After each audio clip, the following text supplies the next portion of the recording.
Olá, gente, boa tarde, tudo bem? Conforme vocês tinham me pedido, eu vou sempre a cada aula fazer uma pequena introdução antes da gente se encontrar aí na videoconferência, né? O nosso tema hoje vai ser a comunicação nas práticas de saúde. Semana passada eu postei lá um vídeo para vocês sobre humanização na prática de saúde. E a comunicação, na verdade, é uma ferramenta que vai acrescentar a humanização nas práticas de saúde. Né? Então, para a gente falar sobre comunicação, a primeira questão que nós precisamos responder a nós mesmos é o que nós entendemos por comunicação, o que seria comunicação. E aí, alguns autores vão defender de que comunicação seria uma prática social que ocorre através da interação entre seres humanos e que nós temos aí aspectos que são verbais e não verbais. O aspecto verbal seria através da fala, né? E tudo aquilo que tem se relaciona a comportamento de gestos, à distância, ao toque, né? São aspectos não verbais. E por que isso é relevante? Por que a gente precisa se preocupar com comunicação, né? Quando nós estamos trabalhando uma profissionais da saúde? As pessoas que vão procurar os nossos serviços, seja na atenção básica, seja na emergência, na urgência, né, são pessoas que vêm de diferentes contextos culturais, de diferentes contextos sociais, e elas têm diferentes linguagens para se expressar, elas também possuem diferentes saberes e formas de visualizar, formas de entender e interpretar aquilo que ocorre no redor deles, né?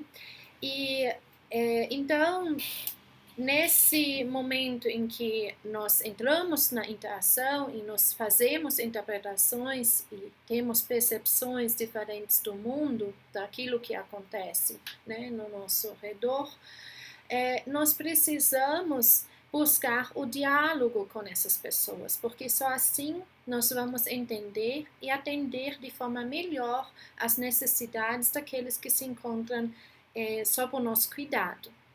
E aí, o que o artigo que eu coloquei para vocês também, né, no material da aula vai nos trazer? Ele vai nos trazer que, por um lado, a comunicação, ela nos fornece com o estabelecimento das relações, né? Porque ela é um processo em que a gente vai compartilhando, por exemplo, informação, e isso pode gerar para a pessoa que está sob o nosso cuidado o maior sentimento, né, de ser envolvido. Então, o processo de melhorar a saúde dele pode ocorrer de uma forma mais rápida, né, além de contribuir também pelas nossas práticas de humanização. Mas o que são, vamos dizer assim, pré-requisitos, né, para que essa comunicação ocorra de forma eficaz?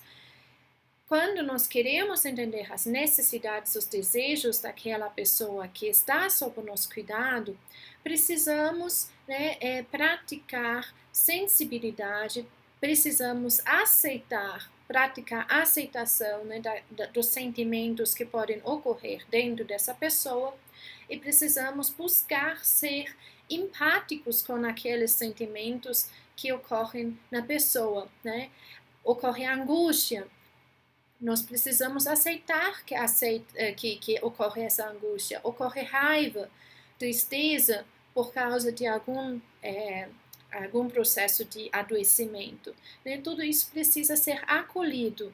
Quando nós conseguimos fazer isso de uma forma eficaz, nós vamos facilitar a relação que nós temos com essas pessoas e nós vamos estabelecer relações que vão ser regidos pelo diálogo e que vão conseguir atender os objetivos da nossa comunicação. Então, por exemplo, que a pessoa tenha maior informação sobre o processo de adoecimento e também no processo, né, da recuperação.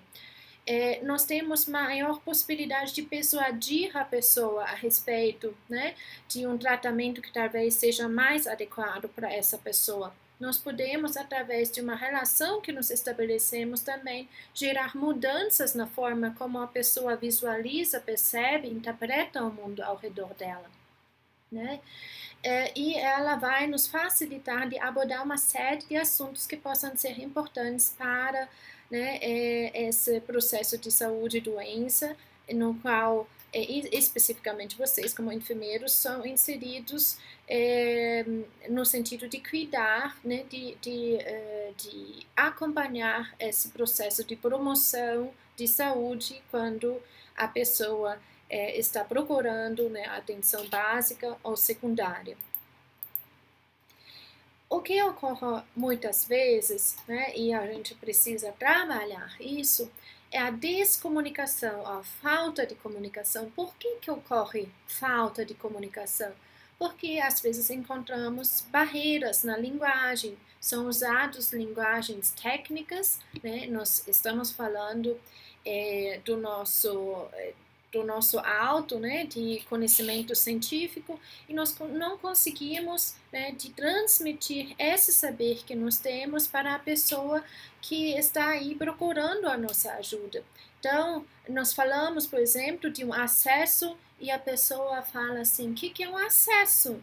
Você está precisando de acesso à minha conta, acesso à minha casa, acesso, né? Acesso poderia ser muitas coisas quando vocês, na verdade, quando vocês falam de acesso, vocês estão falando do acesso a uma veia, por exemplo, para colocar uma infusão. Mas essa simples palavra que é tão clara para vocês no dia a dia de vocês como enfermeiros, pode não ser clara para uma pessoa que procura a ajuda de vocês, né? Então, para além dessa linguagem que nós usamos, né, outras limitações podem ser de forma orgânica, né? A pessoa teve um AVC e ela sofre de uma afasia, ela não consegue se comunicar ou a pessoa não consegue ouvir porque ela tem uma deficiência auditiva, ou não consegue ver porque ela tem uma deficiência visual, e nós precisamos então adaptar as nossas práticas de comunicação. Por quê? Porque quando os usuários de saúde não estão sendo informados, isso pode gerar uma grande angústia, né, para a pessoa que está sob o nosso cuidado. Uma outra questão que vai trazer, né, uma barreira pode ser que a gente impõe os nossos valores sobre os usuários de saúde. Então, um exemplo clássico, né, talvez seria a questão da transfusão de sangue, né, em Testemunho de Jeová, ou então as nossas percepções, né, os nossos valores que nós temos em relação ao aborto, né, que uma mulher poderia procurar, e que talvez não combine, né, ou não se alinha com os valores que nós temos, né? E também por mecanismos que nem precisam ser conscientes, pode ser um olhar que nós nem percebemos que nós temos esse olhar, mas ele já também é uma comunicação de forma não verbal para aquela pessoa que está, né, sob o nosso cuidado. Além disso, nós precisamos, né, lembrar de que tudo aquilo que nós vamos comunicar, tudo aquilo que nós vamos falar, não necessariamente vai ser percebido e interpretado da forma que nós falamos. Às vezes a tonalidade de voz, às vezes a forma de gesticular, a forma de nos colocarmos diante de uma pessoa, a postura corporal, pode fazer com que as mensagens que nós estamos emitindo estejam contraditórias. Então, se eu falar para vocês: e aí, como que vocês estão essa semana? Né? Vocês viram aqui os meus braços, eu coloquei eles de forma cruzada, né? E aí eu falo assim para vocês, né? Como que vocês estão essa semana? Parece que esses braços cruzados não combinam com a minha pergunta. Então vocês talvez ficariam na dúvida se a professora realmente quer saber, né? Como que vocês estão nessa semana. E da mesma forma ocorre também com os nossos pacientes. É por isso, né, que a comunicação é essencial e muito, assim, essencial, muito importante, né, na formação de vocês como profissionais de saúde.